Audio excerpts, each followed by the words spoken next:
It's The List and your boy with Jimmy Van and Sean Ross Sapp. With Jimmy and Sean, sell pills for your dong. Make a fantastic song. Make a fantastic song. What's up, you guys? Sean Ross Sapp. It is Fightful.com's List and Your Boy podcast. I am much brighter than Jimmy. Yeah, I'm looking pretty tan today, even though I'm really not. Your lighting's better. I can't wait to get a studio. But either way, it's List and Your Boy. It's February 26th. Number 159. Can you believe it's been 59 weeks since I missed a flight to Toronto? Well, more than that, because we've missed a couple weeks. It is hard to believe it's been over a year since you missed that flight to Toronto. How about that? Well, we're got doing my this. last speeding ticket, Jimmy. My New Year's resolution for 2019 was no speeding tickets, and I completed that mission. That's good. So what are you getting tickets for now? I don't want to talk about it. I don't think I have a morality clause in my contract anyway, so. There might be something. It's been a long time. I'd have to go back and look at it. Should have read that thing. Oh, well, it'll expire in 30 days anyway. Oh, there you go. I guess my first question for you is, how was the Impact taping? You're at an Impact taping last weekend? Yeah, Lexington honestly doesn't get a ton of stuff. There was a lot of commission issues for years, but now Impact has a bit of a relationship with OVW because of Al Snow, and they signed a guy named Larry D, who's very big in promoting in the area. So I hit him up. I said, hey, can I get some interviews? They said, yeah, we don't usually do on-site interviews, but it made me very happy. I almost blushed a little bit because they said, we're not going to say no to you. And I was like, oh, shucks. Oh, man, way to inflate the ego on that one. Oh, shucks. Oh, boy. So I got some interviews there, got to watch the show. My wife is a Jordan Grace fan now. That's the person that stood out to her on the show. She helped me go film and all that stuff. And, yeah, it was a good time. I liked it. They did a show in Louisville the next night, too. That's cool. Oh, how about this, Jimmy? You know, I talk about the Jesus Golf. It was there. It was at this venue right next to Jesus Golf. And when I went to the website, it says, we provide entertainment in a Christ-like atmosphere. And I'm thinking, Joey Ryan's going to have somebody grab his dick on this show. Yeah. Fascinating. He did. Fascinating. You're going to Revolution on the weekend. Yes, I am. I am flying in Saturday afternoon. I mentioned you off the air. Black Label Pro had mentioned something about me possibly doing interviews there. I'm hoping that happens, but unless I get a ride there, I'll be hanging around in Chicago that afternoon. I'm going to make an attempt to stream the scrums on YouTube afterwards. So hopefully that works out and we have some live streams. Otherwise, they might be live on Twitter or Facebook or something of that sort. That's cool. And what's this crisscross shit? You said to me what? privately, you said to me, a very reputable journalist, that if we got to 500 Fightful Select subscribers, that you yourself, without the help of anybody else, would perform Criss Cross's rendition of Jump, complete in the outfits, and remake the music video. When the hell did I say that? Recently. Recently, I said that. Fairly recently, yes. I said that. We're sitting at 489 right now. I don't like to tout that, but hell, anybody can see it. End of the month, we always have a bunch of that fall off because credit cards expire. Yeah. I was like, you know what? I got to remind the people. I got to remind the people that Fightful Select subscriptions will make Jimmy jump. I was going to say your mouth is writing checks that your ass can't cash, but I don't recall that. Honestly, I don't. Jimmy, come on. As a wise man once told you, you can't afford my ass, Jimmy. Yeah. Somebody did tell me that, and that shit pisses me off. I know. Yeah, and Sean knows it. Here's the thing. They are also very good at what they do, but they did not do the research that I did on you. I'll say that. They Googled my Hotmail email address. Yeah, they didn't do the research that I did because I found out pretty quickly that you could in fact afford me. There you go. I want to start today by sending a shout out to the family of Rip the Crippler Oliver. It's a name maybe that some people aren't familiar with. The Observer reports that he's entered hospice care with end-stage heart failure. He just turned 67 last October. He was big in the Portland territory in the 70s and 80s. I actually remember him from the wrestling magazines. That's how I remember him. And I think it's because he had a marketable name from the time, Rip the Crippler Oliver. Yeah. So he got play in the magazines, and that's how I knew him. So sad to hear it. I don't know anything about his history, and I don't know, anything about what might have caused the problem, but sorry to hear. Yeah, I primarily know of him because he did some matches on TV, WFTV. Like, he was Super Ninja on Saturday night's main event, and I remember Ultimate Warrior squashing him, and I know he faced Jake Roberts. Other than that, it was a little bit before my time, but hope things get better for him. All right, this next one, this is not wrestling related, but this is stupid, and I want to talk about it. Is it the fact that people are stupid if they don't send us a super chat because we will read their question or statement on the air, Jimmy? It could be. Okay. This is about a fella by the name of Deontay Wilder. And Sean's already spitting out his drink. So in case you're not familiar, last Saturday night, Deontay Wilder, he's a professional boxer. He defended the WBC heavyweight title along with a bunch of other lineal heavyweight titles because, pro boxing's got 15,000 titles now. He defended those titles against Tyson Fury, who people are familiar with on this podcast, former WWE superstar Sean, Tyson Fury, who wrestled Braun Strowman in Saudi Arabia a few months ago. So they competed for the WBC, among other heavyweight championships in Vegas. It was the rematch. They fought last December in a controversial split decision draw. It was a fight that most people thought Fury won, but it was a split decision draw. Both went into this fight undefeated. Wilder was 42-1, and Tyson Fury was 29-1. Fury dominated the rematch, which Triple H and Stephanie McMahon were there for, by the way. Dominated the rematch. He won by TKO in the 7th round because Wilder's corner threw in the towel. And the reason I'm bringing this up is because after the match, Deontay Wilder was interviewed by Kevin Iole of Yahoo Sports. And Wilder claimed that he didn't lose because Fury was necessarily the better man. He didn't lose because he took some big shots to the face. He says he lost because his entrance gear that he wore to the ring was too heavy. We have a picture of it. Put that up, Camilo.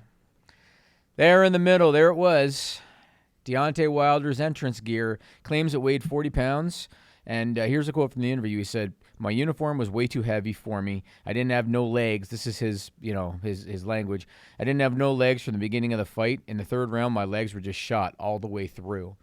That is such a weak thing for someone to say. And so I wanted to spotlight it because I just thought it was weak, Sean.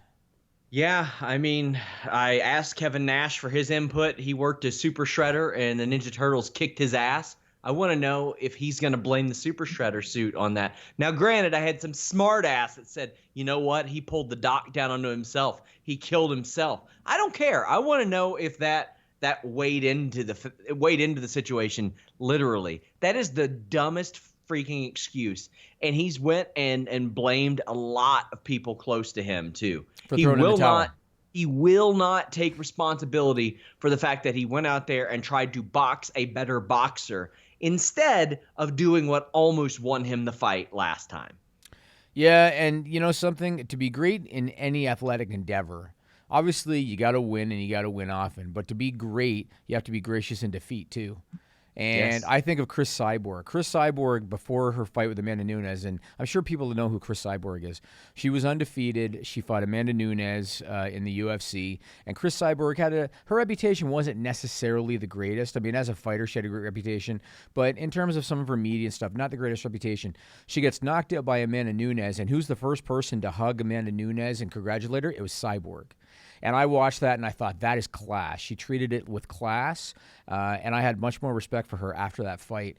Wilder went the other way, and, I mean, just man up. You got beat. Anybody that saw the fight, you got beat. He got beat soundly. Just man up. Fury was the faster fighter. He landed quicker, and he got beat. And I think there'd be much more respect for Deontay Wilder if he just manned up instead of saying, oh, my entrance gear blew out my legs. That's the dumbest thing I think I've ever heard in pro boxing. It was embarrassing. It was embarrassing. It was. He's got to man up.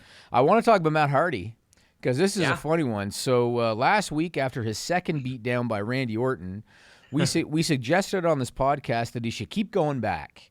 and he Yes. should keep getting beat up by Randy Orton. I think you suggested that he use a wheelchair. I suggested that he essentially be Eric Idle from National Lampoon's European Vacation and keep getting beat up by Chevy Chase and getting all wrapped up in a neck brace and bandages, and then he get hit again. Well, he wasn't on Raw this week, but he did post some interesting pictures on Twitter along with a little video. Here's one of the pictures that Matt Hardy posted on Twitter. Look at that, Sean. He's got the wheelchair, bud. Matt Hardy is watching the list on your boy, Sean. Lots of people do.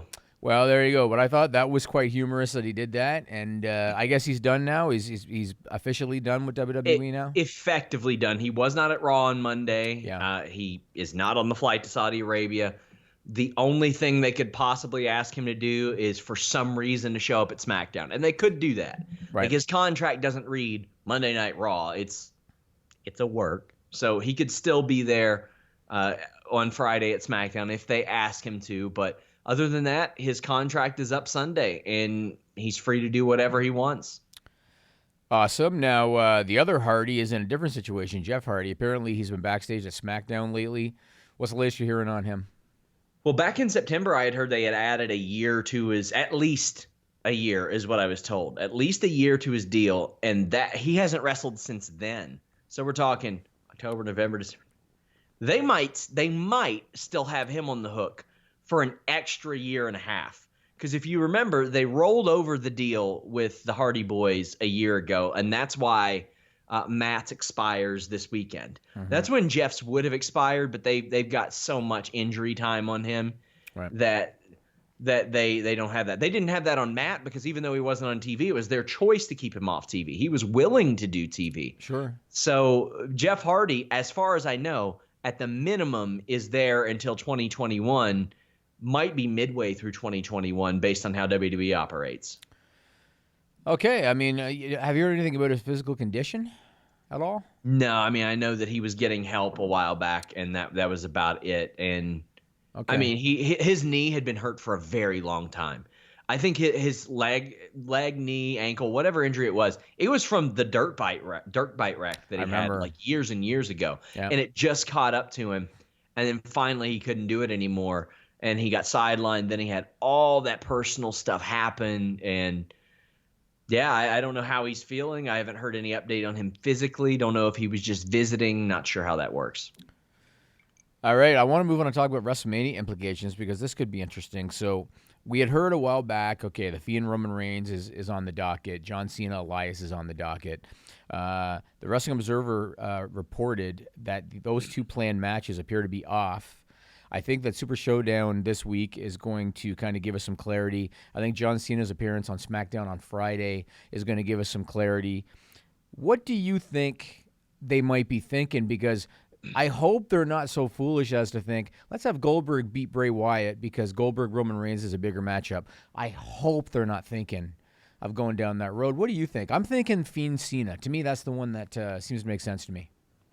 Well, Throwback 27 says, what will happen to Cena for Mania in your opinion? You know what? Since they're going to can Elias Cena, which is a good idea.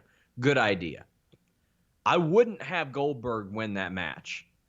But I would have Goldberg maybe go and face John Cena at WrestleMania in a very That'd short be a fun match. matchup. And it's one that captures two generations. It captures the Attitude Era, captures this Ruthless Aggression era that's being romanticized all of a sudden, Jimmy. That where they're acting like this is because, I mean, let's be real. The Ruthless Aggression era is the new generation of Saudi Arabia stars, effectively. That's who they're going to have on these shows for the next 8 years.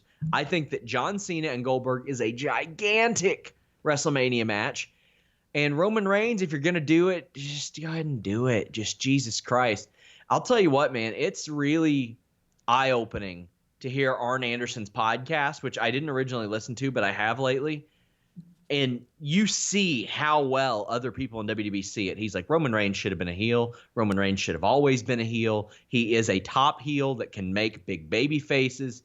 He was like, Roman Reigns should have been a heel at the Royal Rumble 2015. Like, you see that all these people around Vince see all this. Yep. And I've been asking the question, who is the most interesting heel that gets booed on SmackDown? And I don't know one. Because because it ain't the Fiend. The Fiend gets cheered. Yeah, it's not Baron Corbin. I mean, he does get heat, but he's meh. It's not He's him. 50. Everybody gets 50-50'd, and he's been doing the same thing. By the time Elimination Chamber rolls around, they'll have had 12 matches with him and Roman Reigns since this feud started. Meanwhile, I'm going to Revolution this weekend. Cody and MJF have had a 4-month feud and haven't touched once. That's how it used to be. Yeah. That's how it used to be. And what's interesting is back in the day, there used to be excuses made about how, well, there's a lot more TV now. It's hard to stretch out a program over 4 months because you got weekly TV. AEW did it with a weekly show, and granted, I know that they've only got 2 hours a week, but SmackDown's only 2 hours a week. Yep. You know what I mean? So you're telling me that AEW with 2 hours a week can stretch a thing out for months, but they can't do it on SmackDown? I mean, they absolutely can do it. NXT's ran the same feud for 9 straight years. What are y'all talking about? Gargano and Ciampa will never end. Yeah, I mean, I'm not crazy about that one personally. Me either. But it is what it is, I guess. I don't know. I think Goldberg's scene is interesting to me.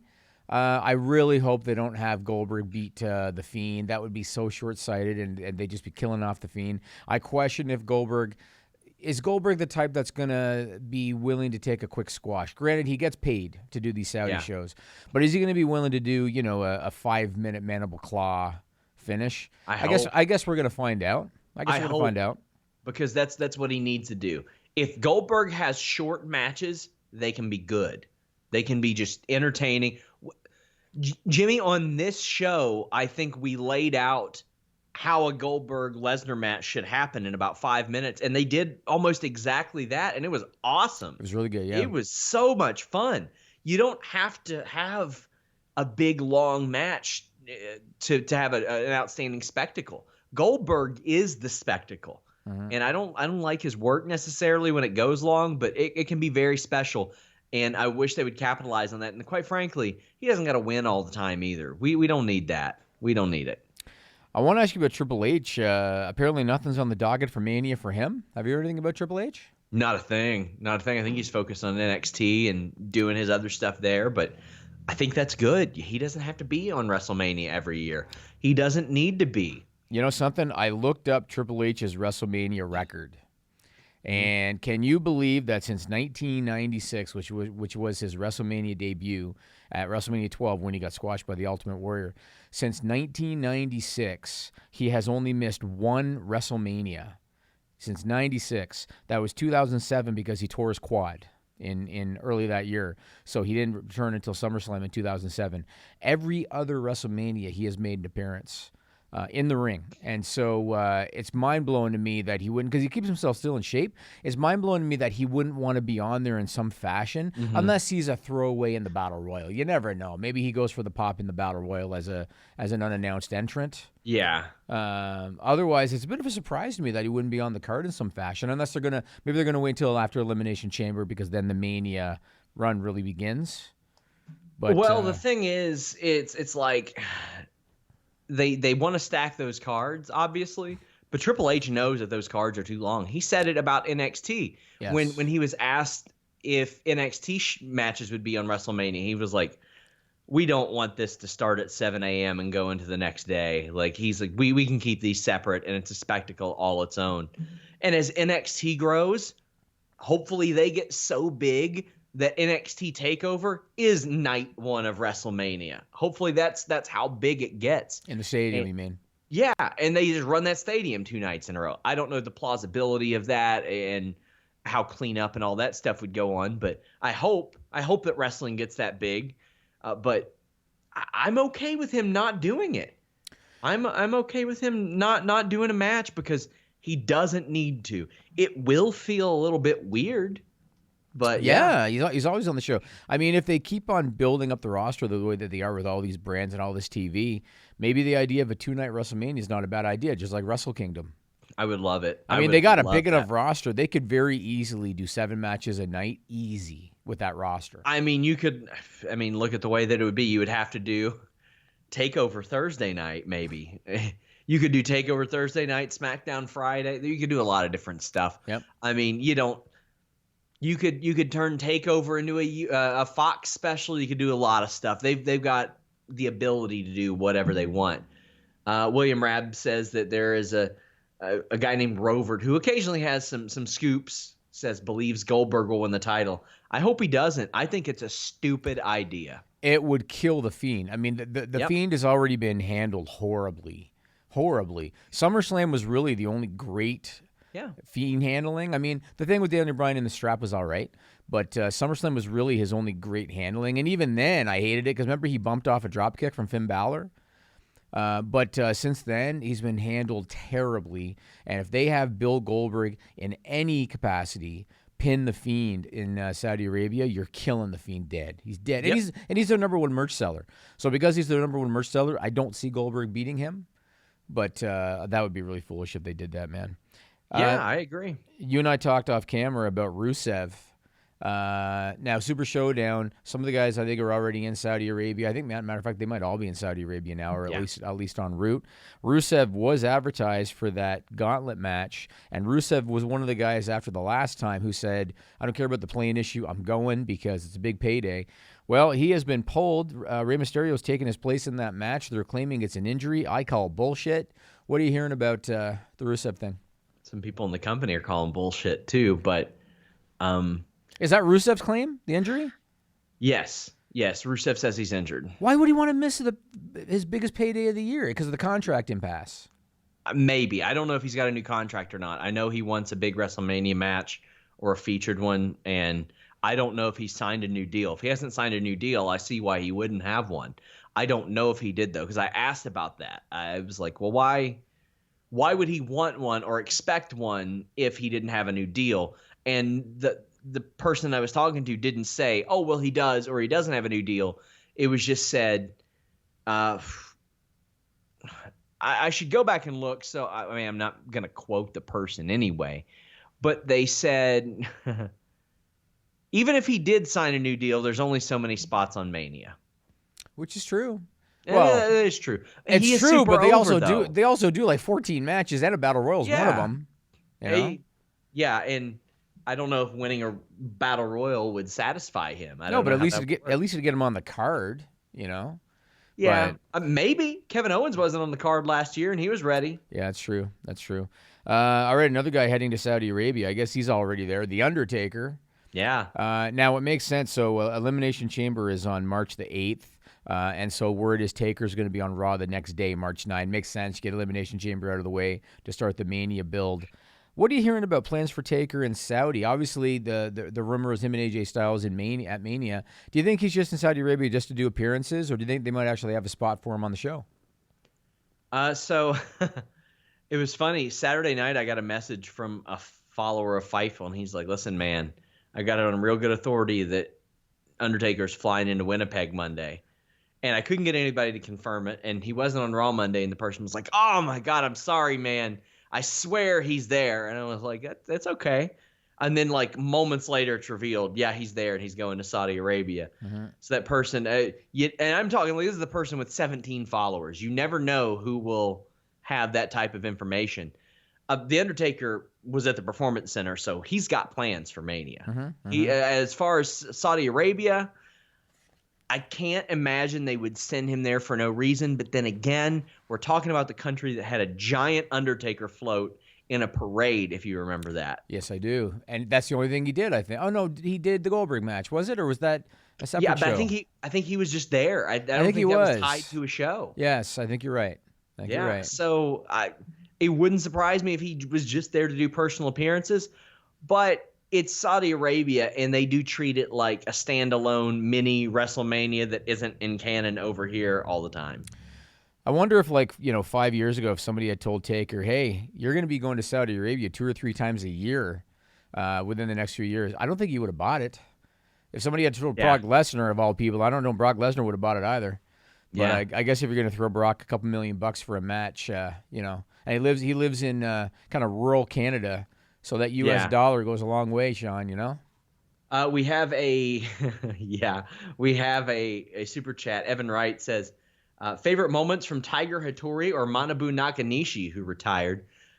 My fondest memories of Manabu Nakanishi was when he was Kurosawa in WCW, because little Sean Ross Sapp was watching that WCW Saturday night, and I was like, oh my God, He's going to be the champion. He's going to be the world champion. Little Sean Ross Sapp thought that? Yeah, I did. Tiger Hattori, I never paid much attention to Tiger Hattori. Any from you? No, I'm not a big Japanese wrestling guy. Like, I follow the big shows and the big matches, and I keep tabs on, titles and tournaments and stuff. But otherwise, I'm not a massive. There's only so many hours in the day, so I'm not a massive Japanese wrestling guy. I want to go back to William Rabb sends a super chat and says, opinion on Brian Alvarez saying Goldberg should win. Well, I haven't heard what Brian Alvarez said, so I can't react to that. And it seems like you're kind of trying to fish for conflict here. I just don't think Goldberg should win. Yeah, it would screw up the Fiend maybe forever. Yeah, I got no opinion on Brian Alvarez. So cool. we'll just move on to the next thing. I want to go back to Goldberg for a minute because he was. Did you see the podcast appearance that he did? It was strange, man. Did you see it? All of them are. He's a weird standoffish dude. No, but it wasn't him that was weird. It was the choice of podcast. So he did an interview with a podcast out of Israel called Total Slam. Oh, gotta have a WWE connection then. International outlets get more WWE help. That's why I like to hammer it home that we are Canadian-based. Okay, well, they basically took two fans from Israel. They put them against a wall with a webcam, like a plain white wall with a webcam. It looked like they were sitting on the floor. And that's how they interviewed Bill Goldberg. And it was the types of questions that they asked were what you would expect from people in that situation. And I just found it. The only thing I could think of is, okay, Goldberg is the first Jewish, wrestling champion. That's always been the thing with him, and so maybe they're using that tie-in. But there was one interesting thing because I actually asked Sean when this came out. I wanted to look up those riddle things from our old podcast that he did with us, where he talked about Goldberg and about Brock, because this stuff keeps coming up. So he was asked about Matt Riddle by these guys, and here's a quote from Goldberg. He said, "He's like a booger that gets caught in your nose. He's just annoying and won't go away. He has nothing to do, and he has no bearing on Goldberg's life, period. End of statement." WWE's got to make the match, Sean. They got to make the match. Yep. I don't know if Goldberg will even want to do it. Maybe if you throw enough money at him, he'll do it. You got to make the match. There is, I'm not a proponent of do everything that internet wrestling fans want, because you got to cater to everybody, and that's a mistake I believe that AEW made early on. But I think there's a big enough audience that would go for that. And there's a big enough audience that's aware of the whole thing. That would generate a tremendous live response, I think, if they got those guys in the ring together. Got to find a way to make it work. Yeah, I agree. This is a match they got to do. Matt sees the money in this. Matt has seen the money in this for 3.5 years. It'd be great. Imagine Matt jackhammering Goldberg. Yeah, I think he could, too. Hey, of course he could. He absolutely could. What's he call it? The bro hammer? The bro hammer, yeah. He could absolutely do it. He could probably like deadlift him up if he had to. Matt's a strong dude.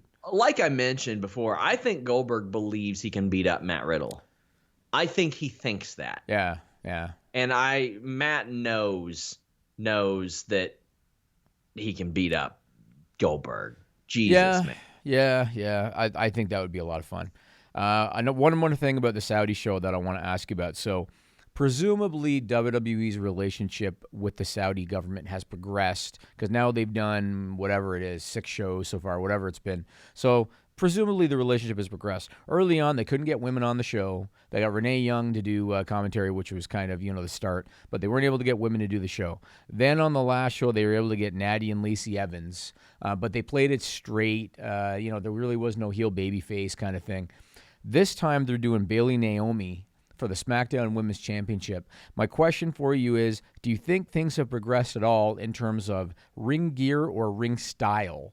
Because Natty and Lacey really played it straight. Do you think things have progressed like that at all? Because Bayley is like a top heel in WWE right now. Do you think she's going to be able to utilize those heel mannerisms, or do you think that they're going to do the same thing and they're going to hug it out afterwards? Oh, I don't think they'll hug it out. I hope Naomi isn't hitting people in the face with her ass as a finish, since he's been using the split-legged moonsault. I think it'll work very similar, and the finish will speed up a little bit, and I think Bayley wins. I think Bayley's going to, they had that lady at ringside that helped put it together. Do you think she's got to do the old pay tribute and go over and give her a hug and all that stuff? Yeah, probably. Okay. Probably. And Saudi Arabia, they're manly over there, Jimmy. That's what they're all about. man performances. And fortunately, I spoke to the last real man of professional wrestling, Silas Young, for the newest edition of Manly or Not Manly. Take a listen. That people seem to like, and I want to kind of run it back. Manly or Not Manly? All right, I like this. Where I ask you about various random things, might not even be related to wrestling, and you give your thoughts on whether they're manly or not manly.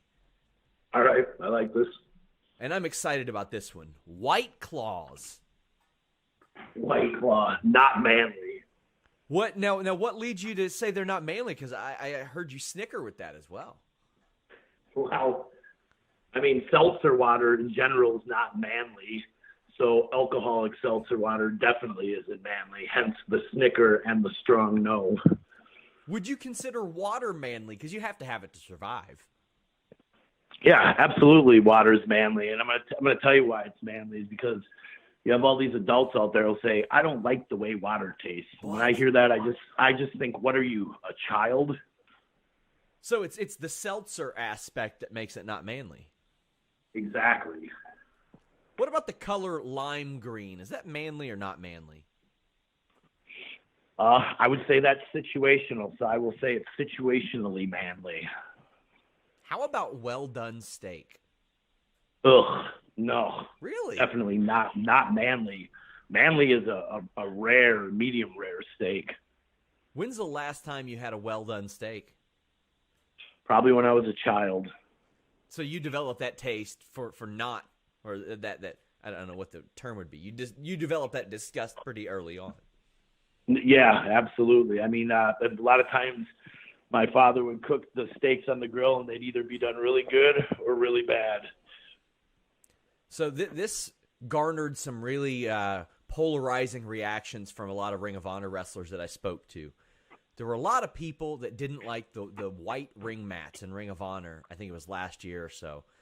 Do you think those are manly or not manly? White ring mats.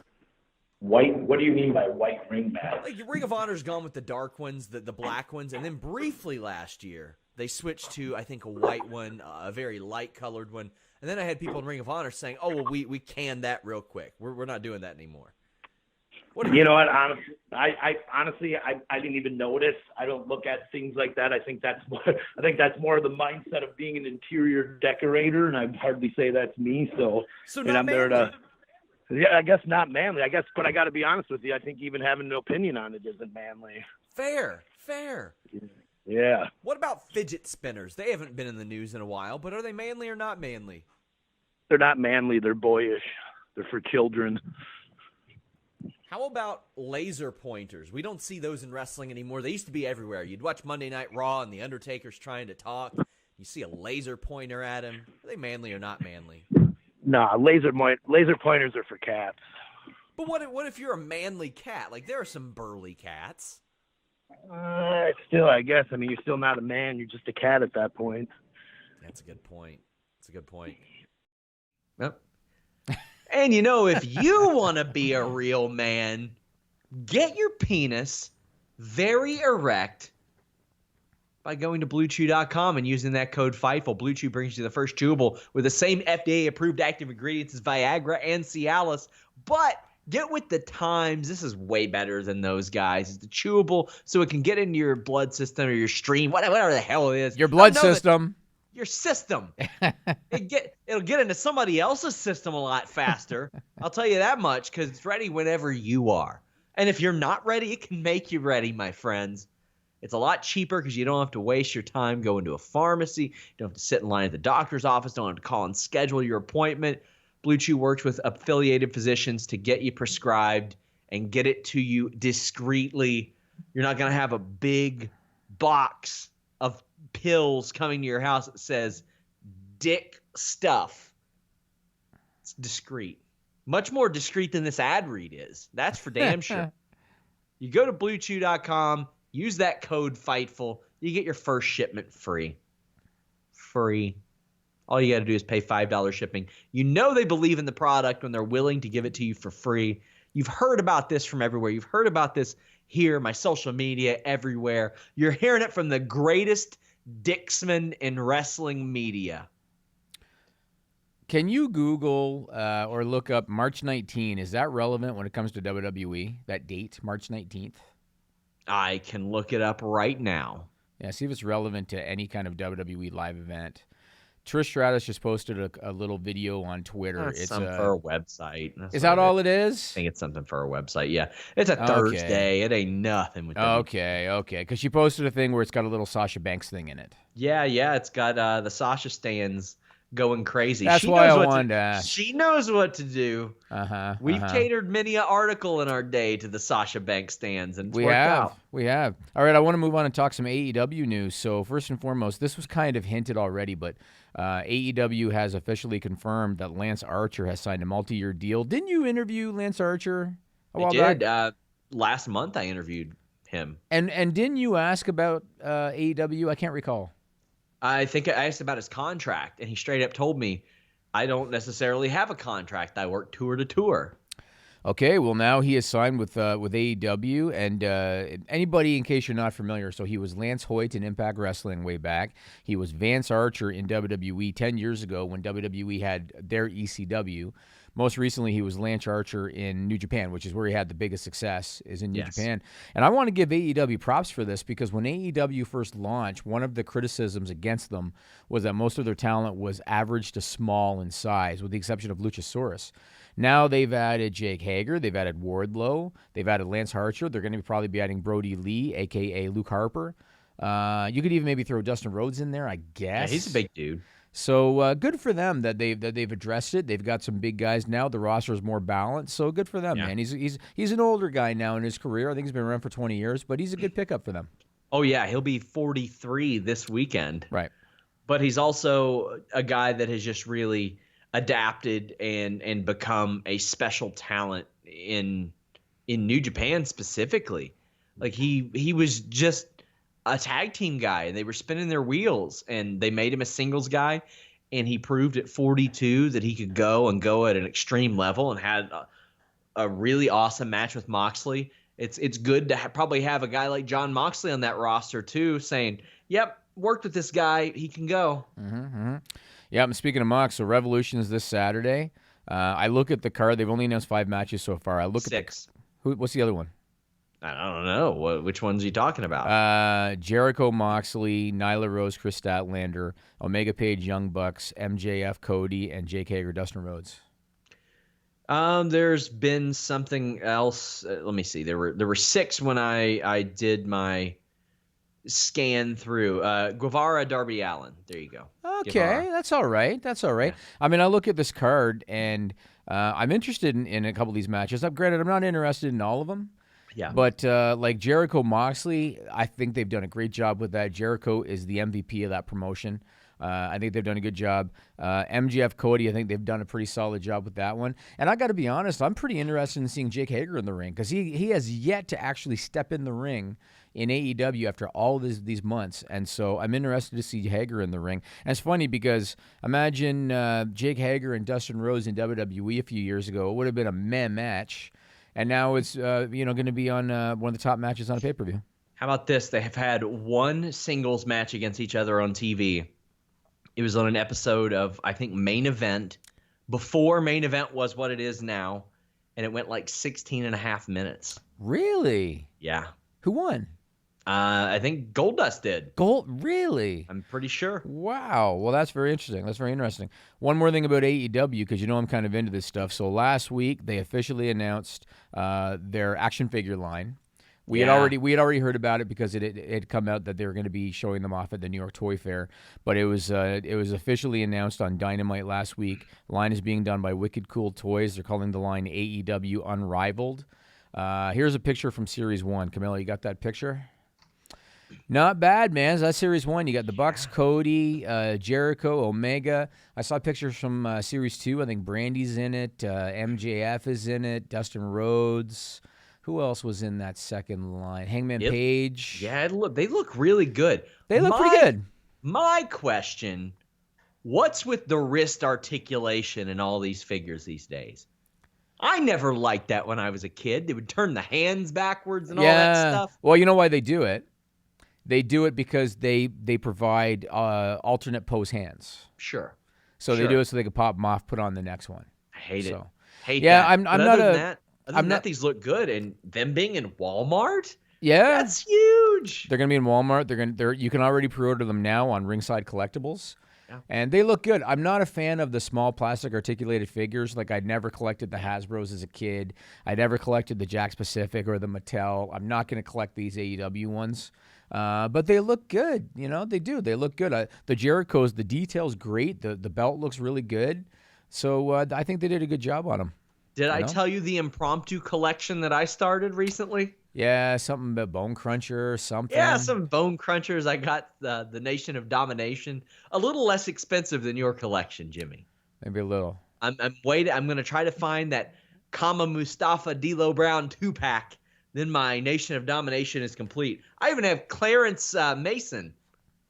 Really? They made a Clarence Mason. They made a Clarence Mason. And yet they never made a Justin Roberts. Isn't that weird? It is. Could have had it it being choked with a tie. Yeah, there you go. There you go. All right, let's talk about New Japan Pro Wrestling, because this is kind of sad and ironic. So this past Monday, February 24th, they announced the bracket for the New Japan Cup. And it looked awesome. Yeah, a 32-man tournament. It was supposed to start on March 4. It was going to run for 3 weeks. The winner was going to face Tetsuya Naito for both the IWGP Heavyweight title and Intercontinental title. That was on Monday, February 24th, that they announced the bracket. Today, February 26th, 2 days later, New Japan made an announcement. Here's the clip from their website. Do you have that, Camilo? New Japan events March 1 to 15 canceled, and they're canceled because of the coronavirus outbreak, Sean. So they're canceling 2 weeks of events, which means that they are canceling the New Japan Cup. It's unfortunate. I'm sure they'll figure something out. Maybe they'll reschedule it. Maybe they'll do something more condensed, because the 3-week tournament is pretty lengthy. Maybe they'll condense it to do something. But it's unfortunate that just 2 days after they announced this big tournament, they had to scrap it. Yeah, I hope they do a condensed tourney, because that bracket just showed me how freaking stacked New Japan still is. It is obscene how much good talent they still have there. Yeah, it's a bummer. I hate it. I hope it doesn't affect them too badly financially either, because, I mean, they're a good alternative. And, I mean, quite frankly, there are some of these people that work tour to tour, and that's a big money hit for them. Sure. Well, speaking of alternatives, Sean, so Wrestling Observer reports that WWE is planning for its next Performance Center launch to be in Japan. An announcement is supposed to come in the next few months. Have you heard much about this? There were rumors about this, about Japan being one, India is going to be one. What have you heard about a PC launch in Japan? Well, I know that some of the acquisitions in Japan that have happened between some other companies slowed that down. They wanted to do this well before this, but it didn't quite make it happen. If I were them, I probably wouldn't. I think it's going to be very difficult. Yeah, I just wouldn't. It's too rich over there in wrestling. Like, what are you going to do? Have like the 4th or 5th best wrestling company? I mean, that's why they want to jump in, because it's a hot market. Yeah. But I think it's going to be very difficult. And I thought it was interesting, too, that they've reportedly reached out to Hiroshi Hase and Antonio Inoki to get advice on how to navigate politically, because Japan, wrestling, there's a lot of political waters you gotta swim in Japan. Yep. So apparently they reached out to those guys about that. I think it's going to be a major challenge. I think that the only way that this is going to succeed is if they can partner with an established promotion. And you just talked about it. New Japan's, it's not going to happen. They're not going to be able to partner with them. Noah is owned by Cyber Agent, which is a multi-billion-dollar company themselves. Really, no reason they'd want to get involved unless they want a U.S. presence, and maybe they can use WWE for that. All Japan, not a lot of buzz with All Japan anymore, but they do still have TV. So maybe that could be something. I think do anything with Stardom now. That's right too. Yep.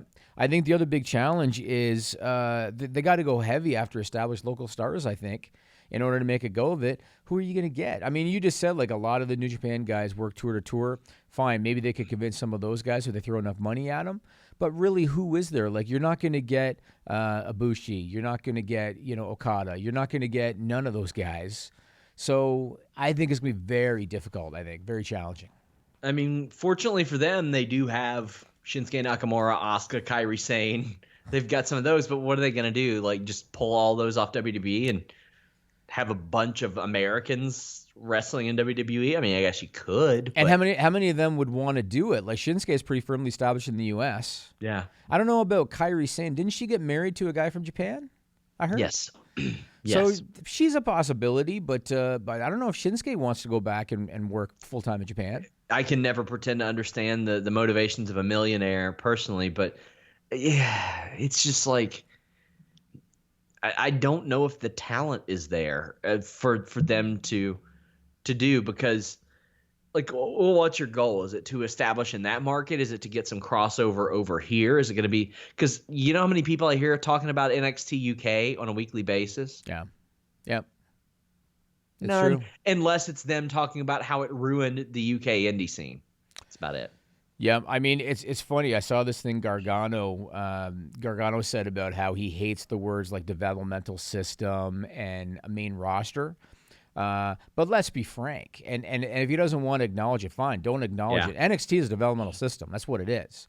And really, NXT UK, the only benefit I can see is that you can utilize that to cultivate local talent and then eventually send them to the regular NXT brand or to Raw or SmackDown. I don't think you're going to take, a UK talent and have them permanently on the NXT UK brand. Eventually, Walter's going to move over unless he really doesn't want to. And I've seen interviews with him where he said he doesn't really have interest in working in the U.S. on a full-time basis. Other than that, I think eventually when they get to a certain level in NXT UK, and if they see potential in them, they're going to want to move them over. Well, that's the thing. If they send Walter over to NXT Japan, he'll get over there. If they have him do spots there, he is like, my God, like the sirloin beef sons of bitches thing. Like, if you got fired by WWF back in the day and you headed over there, look at Matt Bloom. Oh, yeah. He went over there and did great, and he's that type of guy that they love. They love those beefy sons of bitches over in Japan. Oh, yeah. That can work that style, and he can. Stan the Lariat Hansen, for sure. If he wanted to do some tapings over there, I think he'd do wonderfully. I think so, too. So I'm going to try something new this week, Sean. I'm going to try something new in lieu of stupid people this week. All right? I want to try something. I'm calling it 5-Minute Live. That's what I'm calling it, 5-Minute Live. And this is not some kind of a crazy Blue Chew ad. All right?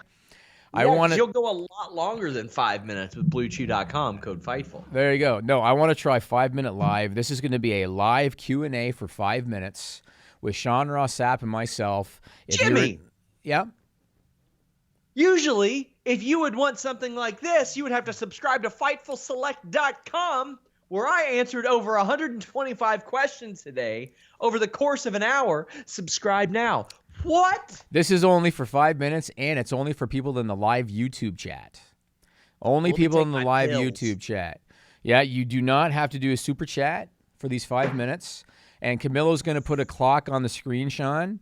I want you, Sean, to do your best to monitor this. Make sure that you don't read any, questions that trolls might post or something. The point of super chat. It's 5 minutes. I know, but if people know that they can just wait until that 5-minute window, we're not going to do it every week. We're not going to do it every week, Sean. But we're doing it today. 5-Minute Live. Camilo, go ahead and throw up that clock. Send us money anyway, guys. Do that too.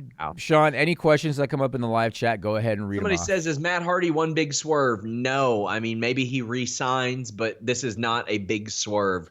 There is smoke or there's fire where there's smoke, so to speak.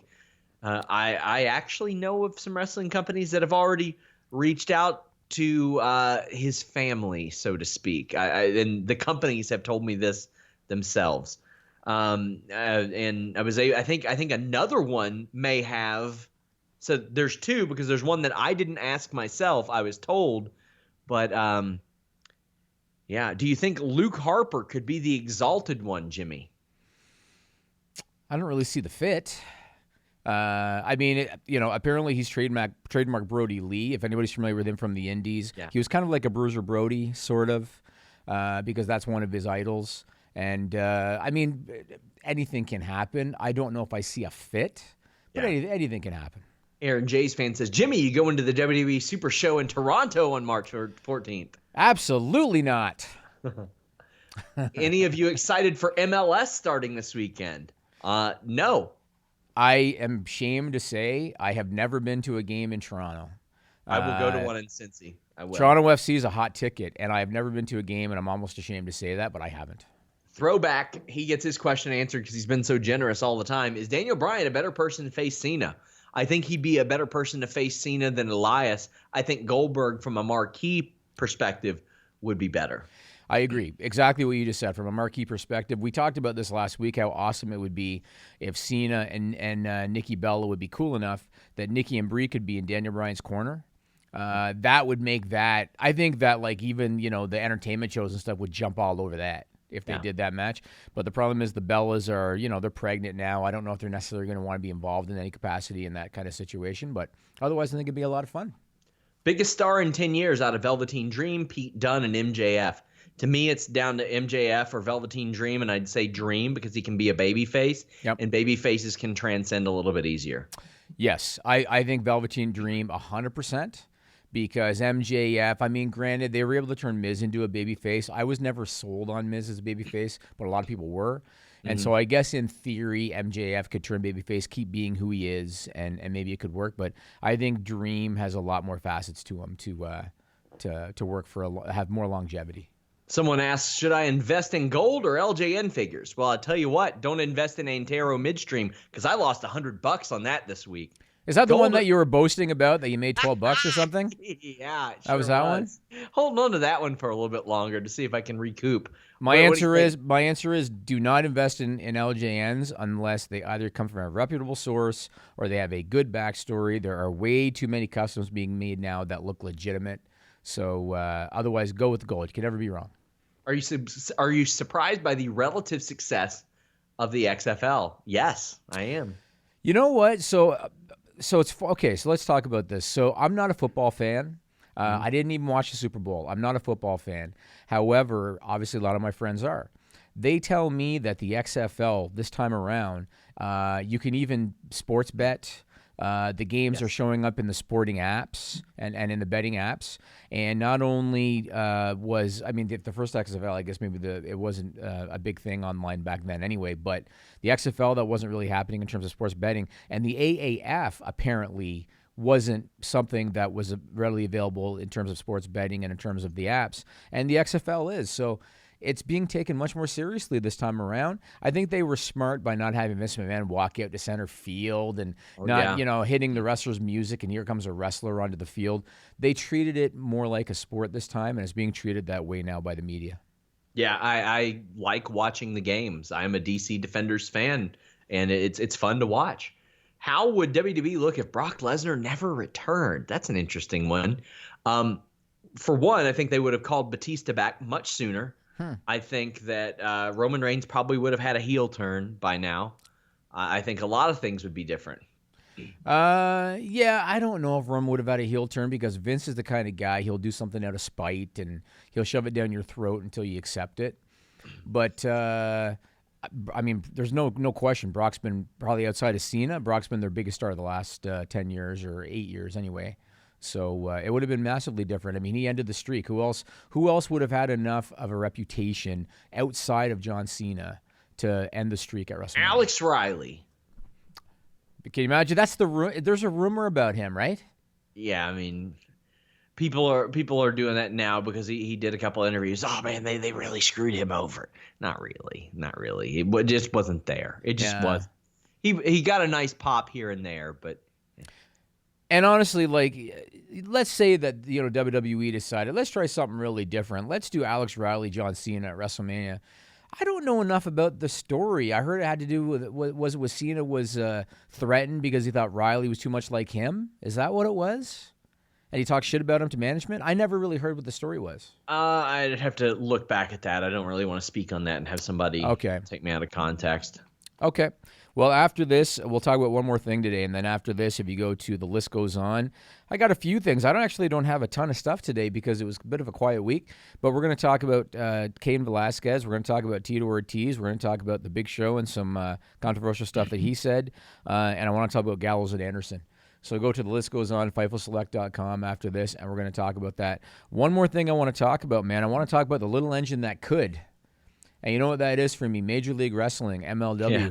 So at the end of last year, Viacom and CBS merged. And the new company that they created was called Viacom CBS. Very creative on their part. It came out earlier this month that new company is planning to combine their existing streaming services. So CBS right now has CBS All Access. Viacom has Showtime. They're going to combine them into one service. That service is going to air all of that content that they have on those services, but it's also going to own movies from Paramount Pictures. It's going to air stuff from Nickelodeon, from MTV, from Comedy Central, and from others. Reason I'm bringing this up is that PW Insider reports that MLW just met with Viacom CBS in New York about a potential streaming deal, and that comes on the heels of MLW having already met with Amazon for the same reason. I'm impressed by these guys, man. The little engine that could. You know what I mean? They don't have big outsider money. They don't have a strong television deal. And yet they're just plugging away, and they will, I'm sure, get a deal. The question is going to be with who and how much. That's going to be the question. They are very, very, very inexpensive programming that, I mean, every service is going to have subscribers that are like wrestling fans. Yes. So it can appeal. You can catch it. You might have a face that you can throw up there and it's familiar, and somebody will go, oh, you know what? I'll check that out.